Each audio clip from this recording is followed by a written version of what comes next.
Please give a warm welcome to Mr. Robert Maillet.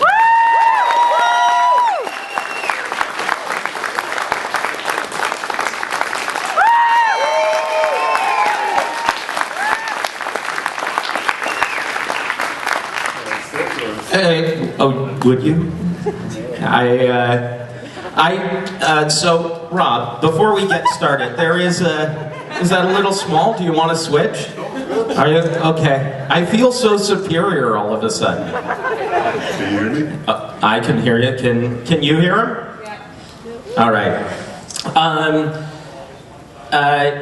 I know that you are a big geek. I know that you have your real geek loves. Can you explain the loves of geekery that you have? My inner geek coming. Your inner geek, yeah. I mean, everybody knows you from 300 and from Sherlock Holmes and now Pacific Rim. I want to hear like when you used to play D&D or something like that. I want to hear where you were playing the tiny sneaky thief in D&D. That's what I want to hear. Well, I mean, growing up watching in the small French community, watching American TV, of course. So I had a whole bunch of shows watching. I remember fondly very well. Of course, the Star Trek. So I wasn't really into Star Trek in the beginning when, you know, the original one, but it kind of scared me a bit. I was more at the time. Oh, the effects are so old-fashioned! Ah! The whole 60s look. Yeah. But I loved Space 1999. Oh yeah. The BBC. And yeah, it was dark. That scared me too. But yeah. I loved it just because it was so cool to watch. You know. But I love the stories. It still haunts me to this day. Yeah. So if they asked you to do like a Space 1999 remake, you would. I would do it. Sure. Yeah. Play a monster. Yeah. But no, I mean, of course, I grew up loved Star Wars, the original Star Wars, and all of that. You know, yeah. I love the alien films. And so you've seen Star Wars in French and English? No, only in English. Only in English? You've never seen the translation? No. I wanted to know more about this because I only speak one language and it's geek and barely.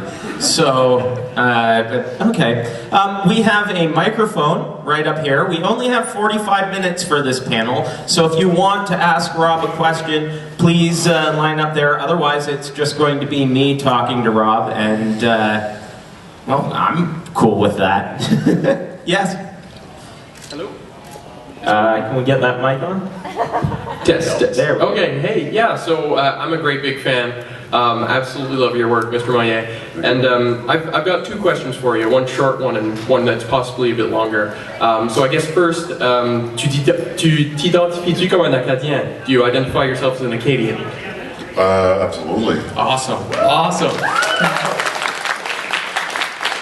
And I guess the second question is a bit more involved. Is there any piece of juicy Hollywood politics that you'd be comfortable talking to us about? That give us the dirt. I don't dish out. No, I don't dish out. No. I mean, nothing really. I haven't seen anything. Everybody that I work with was great to me. You know, they're all professional. So no negative stuff that I can really think of. No. Cool. Well, thank you very much. Welcome. Just wondering, can you share any of your experiences on Pacific Rim? Like, how was doing that walk or thing that you had to? Sure. Yeah. It was pretty. Well, first word is amazing. Of course, amazing to work to be part of Pacific Rim. It's huge movie, and I was originally approached to do it. I was offered the role by Guillermo del Toro, and I haven't auditioned for it at all. He saw me in a small movie I did years before, went under the radar. I don't think nobody saw it here, but called The Big Bang. I played the Russian boxer. But he saw me. You're in a convention of geeks, man. If you say, you probably Is that the Big don't Bang? know Is that it. the Big Bang Theory? Yeah, you probably don't know it. I guarantee there are like 10 people in this room who know it and are going to lecture you for telling you you didn't know it. Yeah, he saw me in that film, and he offered me the role as the Russians, and so of course it was awesome to be working with him and be part of this amazing film. And the whole prepping for it was interesting. You know, not only do I have to go blonde for that role. I was blonde for 4 months. It was hard on my hair for the rest of it. A lot of cardio, a lot of workout, the training we had to do. For the compound scenes, where we're in the rope in the Jaeger, I guess, in the head. And it was kind of, I don't know if you've seen the special features already, but it's a platform, moving gimbal, and the actors are strapped in, and you basically shake around, there's water thrown at you, water cannons, and sparks. It's like an amusement ride from hell. This is Guillermo's term, but and then everything was heavy, burden, you know, like we had some sort of Nordic tracks on our feet, and they put the weight up to 5, very heavy, to a point where it really is a workout. And the point was, it makes, you know, it looks good for the actors to work. You want to see the actors work hard at it, piloting those huge monsters, those huge robots. You know how hard it is to pilot those. So it was a kind of pretty strenuous some of the actors. But for me, it was I started prepping for it in September and October, and then our compound scenes were in April. So all the stories we hear from other actors who did it before us, you know, they were kind of the guinea pigs in a way. Because at first everything was going wrong, a lot of, you know, the swing stuff that was very hard on the actors at first, but they fixed it to a point where it was okay for us. But still, it was tough, and it was a thrill, you know, being in those huge suits, and then being, you know, you really felt like a kid. You really, you know, it was awesome. Being, you know, just felt like a little geek kid. But it was great. It was just an awesome experience just to pilot those, and, you know, and having Guillermo as our director. I love the robots in that. Like they had that anime look to it. Very much, yeah. But they were also like really influenced by Western robots as well. They had that really cool kind of I'm gonna kill you look to them. First time I saw our Jaeger, you had concept art. We had our first script reading with all. That's where the first time I met all the actors and director, and at a kind of a round table, and Guillermo had all the concept art of the Jaegers and of the Kijus, and so it was great for us, you know, to see what we were piloting, you know. And I was blown away by our Jaeger. You know, it was kind of cool to see our Russian robot, and then seeing all the sets and everything. So you get a sense what the world was going to be, and yeah, it was just amazing. Pretty awesome. Cool. Yeah. Next question. How would you describe Guillermo del Toro as a director? Well, he knows what he's doing. He's that man. I think what I heard, I think it's true. He only sleeps 4 or 5 hours a day. It's just a bundle of energy he has. Stuff in his mind is unreal. You know, he creates a world, and it's so detailed. He makes his own parallel world, and he has his little booklet. And he draws and puts notes on whatever films he's working on, or other films he's going to work on. He's like an octopus. He has his hands on every, you know, he's producer, writer, you know, a director, and he's a multitasker. He does everything. And he's the nicest man I ever worked with as a director. He's unreal. No, he is great. It's like Santa Claus on set. He's very generous, very nice. And and now I'm working with him the second time on The Strain for his vampire series. So he offered me the role in that one too. So I couldn't say no the second time around. Hi. I wanted to ask, of the movies you've worked on so far, what's been your favorite? Well, they're all favorites in a way. They all have unique experience for me.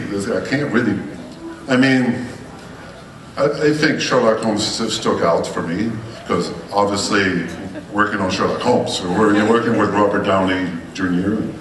and loads of amazing actors, Rachel McAdams, and then you're living in London, England for 2 months.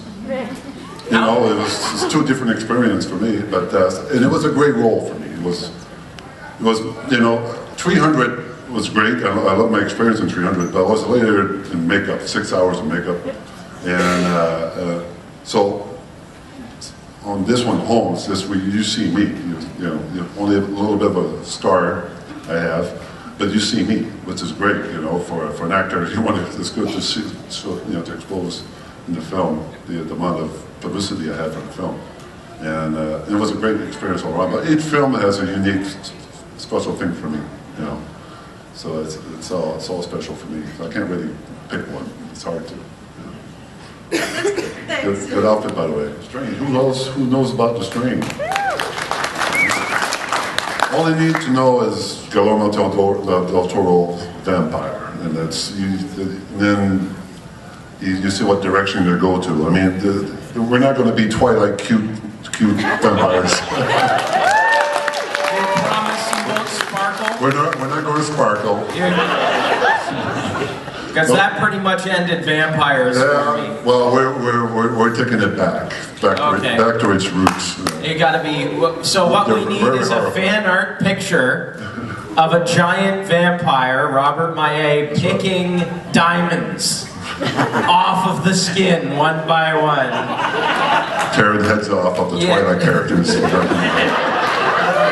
No, the Strain, well, The Strain is, for people who don't know, it's Guillermo del Toro who co-wrote the story, and he wrote books of it, novels, a series of books, 3 books, and so they're going to turn into a TV series produced by FX Network, and it's about the end of the world, apocalyptic, where vampires take over the world. Simple enough. Don't they starve if they take over the world? Well, you got to read. There is an explanation, but I can't say. It'll spoil. So But it's think of this FX answers to The Walking Dead, but vampires instead. That's how dark it's going to be. It goes to directions they go to. It's, you know, and it's gory, and scary, and it's all because of me. there you go. So Guillermo offered me the role as the master, which is the master vampire, the ancient vampire, who kind of responsible bringing the strain of vampirism to New York. So what's the name of your character in that? The master. They don't give a... Well, he has a backstory. Of course, he takes over this body of this man called Joseph Sardou. He's an English nobleman back in the 18th century in Eastern Europe, where the master takes over his body. But of course, that man is 7 feet tall. So that's why the master is 7 feet tall, and that's why Guillermo offered me the role. So they're offering you to play an Englishman. Well, how's your accent coming? Pretty good. I'm going for French. He's a French. Oh, okay. But no, it's an amazing story. It's pretty epic, I would say. And Guillermo, we just shot it. We shot the pilot already. The pilot's been done, and cool. Yeah, which is cool. And then I'm supposed to return at the end of the month, actually, to finish the rest of the season throughout the whole winter. And no, it's pretty. And Guillermo directed the pilot, and he's going to oversee the whole thing. So you know, it's going to be an amazing, amazing series, you know. So it's, I'm very excited to be part of it, you know, to work with those amazing people, amazing cast and crew. It's just amazing, amazing sets. It's awesome, actually. But yeah, I think you're going to get coming out. I don't know. I'm guessing next year, probably next fall. I'm guessing, you know, but I'm not really sure. But look for it. Thank you. Do you have another one? Oh, okay.